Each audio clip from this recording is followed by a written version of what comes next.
Hi, I'm Dione Walsh and I work for the Northern Territory Department of Primary Industries and Fisheries. My role with the DPIF is to coordinate our rangeland research program, and a lot of that is about managing land condition and good grazing land management.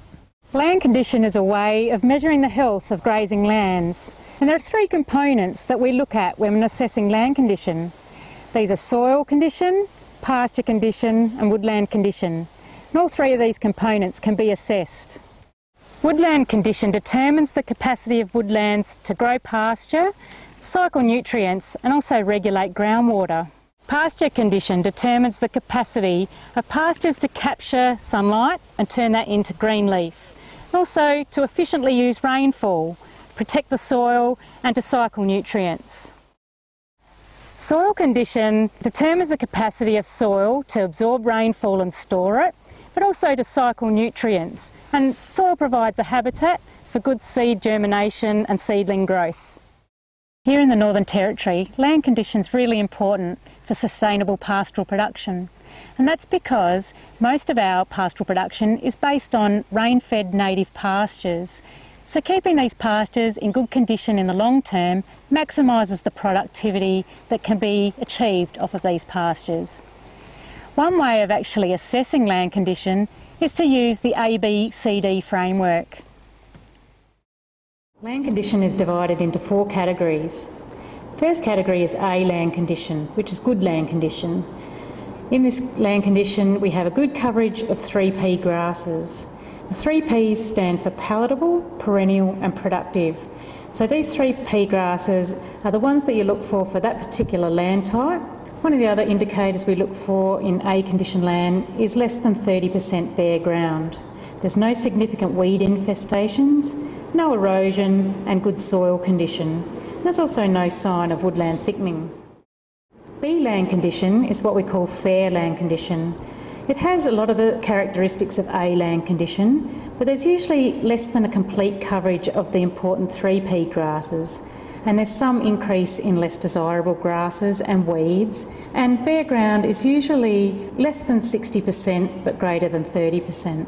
There's some decline in soil condition and some signs of susceptibility to erosion, and sometimes there's also some sign of woodland thickening. In C land condition, which is what is also known as poor land condition, there's a general decline in 3P grasses. There's quite often large proportions of the less desirable grasses and weeds, and bare ground can be greater than 60%. There's often signs of past erosion, or there's susceptibility to erosion here and now. And there's general thickening in the density of woodland species. In D condition land, which is degraded land, there's a general lack of any perennial grasses and forbs. There's usually severe erosion or scalding, which results in a hostile environment for plant establishment and growth. And there can be thickets of woody plants or noxious weeds over much of the area. Now let's go and have a look at some real-life examples of land condition on a commercially run cattle station. We're off to Delamere to meet Anthony Cox.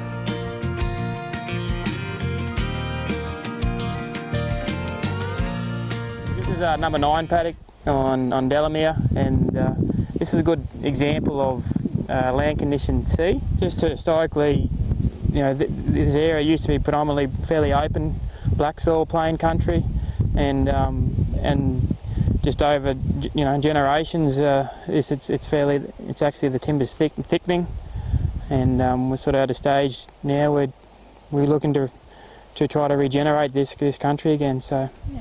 So what sorts of management activities do you think would sort of be able to turn this country to something in a bit better condition? I think firstly and foremost is probably end of your growing season. It would be getting a good feed budget, understanding what feed you've got in front of you, and then applying your stocking rate to your carrying capacity for what feed is available is highly important for us. I'm sort of getting it down to a finer art where we know exactly how many grazing days I want to have on this country, getting your cattle in onto it to graze and then off. And I think rest is going to be the crucial period through your growing season to try to regenerate, build that seed base back up, and subsequently we'll get some some more palatable and the right pastures coming through.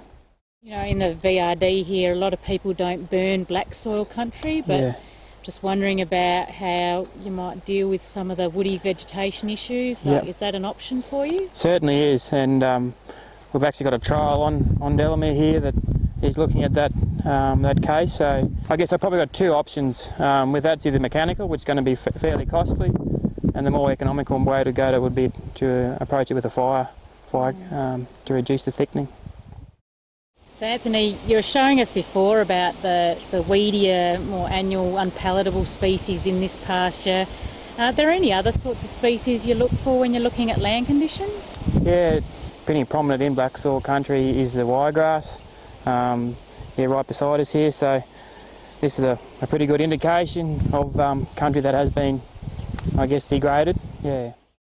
So we're in a bit better condition country here, Anthony. What sort of indicators that you look for in this country in better condition? We've got obviously ground cover here is, there's very little ground surface exposed.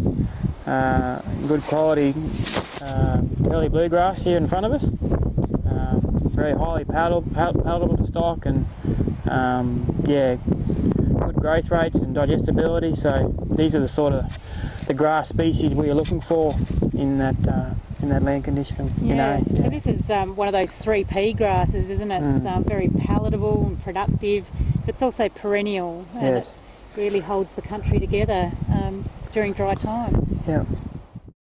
Now seen some examples on a commercial cattle enterprise of C land condition and A land condition. Thanks very much for having us, Anthony, and showing us your pasture management and a bit of your land condition. Much appreciated.